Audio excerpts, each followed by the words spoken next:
There's no faction in Labour Party. By the law. Hello, my people. How are they? See, guys, Kenneth Okonkwo, the spokesperson to Labour Party for this just presidential election that just concluded. And the man don't come out explain so many things on this video because there is a crisis in Labour Party. Why some group of people they form themselves to be start imposing themselves as a Labour Party chairman. Meaning why Abure is the Labour Party chairman. Since they have been petitioned the outcome of the election, the another group of people they came up and begin to cause chaos among the party. In this video, Kenneth Okonkwo, he don't explain so many things and he reveals some secret that Nigeria need to know about this so-called faction that are imposing themselves as an active or anti-Labour Party chairman. Then we know we have a different faction in Labour Party now, the apapa lamidi led the factions and other faction. So in this video, you listen to Kenneth Okonkwo when he was explaining everything what transpired and their missions and what they stand to gain in the whole issue. So guys, I will leave you here to watch Kenneth Okonkwo and hear what he have to say on this video. And guys, don't forget to share this video. Thank you. There's no faction in Labour Party. By the law, by our constitution, because our constitution is very clear. You cannot stand up and start parading yourself as a national officer. There are processes by which a national officer evolves. The first, you must be elected by the National Convention. And I'm talking about Article 13, 1BIV. You can check it in the Labour Constitution. And then, even if there is a sudden vacancy in the party, it is still the National Executive Council that will replace the vacancy. And I'm talking about Article 13, 2BXVI. You can check it in the Labour Constitution. So somebody cannot just walk from anywhere and start telling you he's the national chairman of the Labour Party. And then you start ascribing that it's the faction. You're free to say anything. So please, we just have the legitimate party officers that are meeting in the National Party House. Now, these are the different leanings of Labour Party. You have the TUC, you have the NLC, then you have the National Working Committee, then you have the National Convention. Please, the people you call faction, which of this leaning is backing them up? You know, when they came in here to break into this office, and what they did was illegal. They said there was a purported ex parte order. Excuse me, and I talk as a lawyer. If a judge or a court gives an order, you as a human being do not have the right to enforce it. You cannot take the laws into your hands. Everybody is expected to obey the order of a court.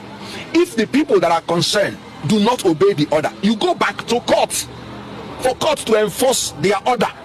If you go and break in yourself, taking the laws into your hand, you are a criminal that has committed a criminal offense. Breaking into people's property is a criminal offense. So they criminally broke into this office, and that was why NLC called them rodents. And I agree. And they brought insecticide to fumigate this national office and threw them out. Now, since they were thrown out, did you see them here? Because they know what they did was illegal. They used thugs, they used the people, their paymasters, because they are now a department of another ruling party that is sponsoring them. As they said in this press conference, all they are looking out for is money. That is why I call them politicians of convenience and politicians of fortune. Here in Labour Party, we are politicians of conviction and politicians of fortitude. The whole idea of what they are doing is they are being paid so that they will distract us from chasing tenaciously our presidential mandate that was stolen from us. They are just a distraction to make sure that we do not focus on reclaiming our presidential mandate, and we are not going to succumb to that cheap blackmail. So they are, like I said, the NLC say they are rodents. I call them political clowns. My principles say it is a display of rascality, and so we cannot succumb to those blackmail. Please stop referring to them as faction, because I will ask you, on what authority? None of them was elected by the National Convention. None of them was elected by NEC to replace any vacancy. These are the only reason. And before you remove the national chairman, you have to get 2/3 of the National Convention, not even NEC. And some group of people are purporting that they have removed the national chairman. Okay, the so-called interim order, which I will come to, did he give any of them the right to assume the leadership of Labour Party? And the court is not supposed to interfere in the internal affairs of any political party. And I quote the case of Suleiman and APC, 2023, 5 Nigeria Weekly Law Report, part 1877. In that case, Supreme Court made it clear that you cannot interfere in internal affairs of a political party. The Supreme Court made it clear again that a court that does not have jurisdiction cannot interfere in any act of the political party. And jurisdiction is where the cause of action arose. Now, this so-called suspension arose in Benin, in Edo State. What has the court in FCT to do with an issue that arose in Edo State? Now, look at the trick. They want to tell you it is not about what happened in Edo State. It is about one allegation of crime. Go and read the originating summons, and I have it here.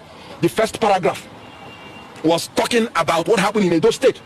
The originating summons filed in FCT court. That is enough for the court to decline jurisdiction. That is the only civil issue that was there. And the court in Edo has given a restraining order, restraining anybody from tampering with the work of the national officers of Labour Party. And that order is there. The court in FCT has coordinate jurisdiction with the court in Edo. And so if you have 2 court orders, you have the right to choose anyone. 2 court orders of coordinate jurisdiction.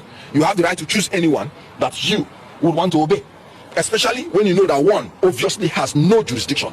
And now a judge used the instrumentality of an ex parte order to infringe on the civil rights and obligation of a Nigerian citizen. This is illegal on its own.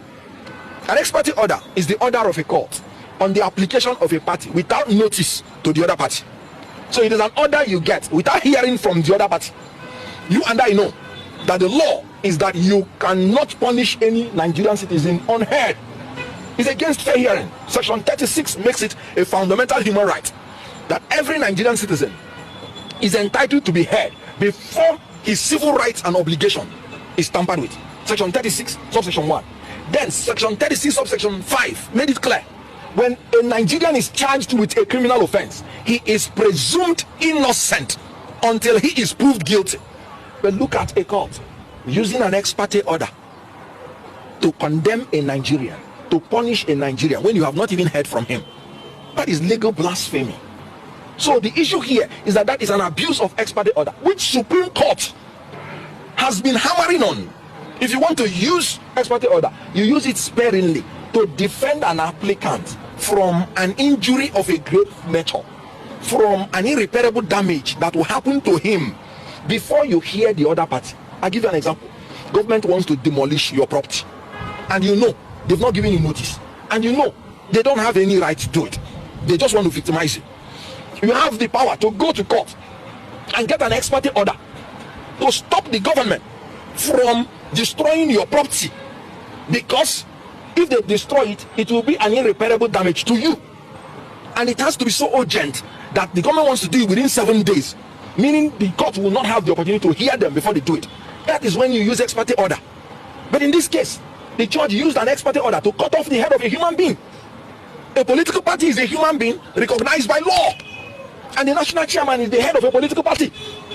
So using the ex parte order to tell a national chairman not to do his work, punishing him for nothing, an innocent man, that's what the constitution said, that has not done anything, and you have not heard from him.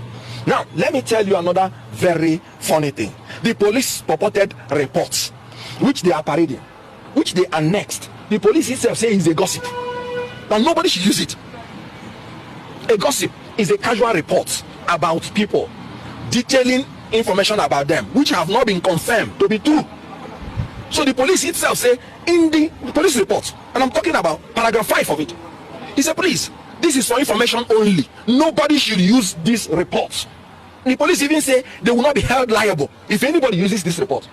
So what police cannot confirm is true because they've not heard the other party. A court relied on it without hearing the other party to punish the party. Is that not ridiculous? So what's the bottom line of the question? Good. The bottom line is that there is no faction. You were in this particular meeting that is held. You saw the chairmen and secretaries of all the states. The quorum of any meeting in Labour Party is 1/3. So if you look at the composition of the membership of NEC, and I am talking about Article 13, 2B, 2A, you will see the composition of NEC. You must form a quorum.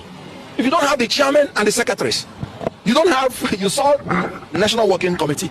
Which quorum do you have to start parading yourself that you are doing a NEC meeting in Bauchi? It is criminality. They are impostors.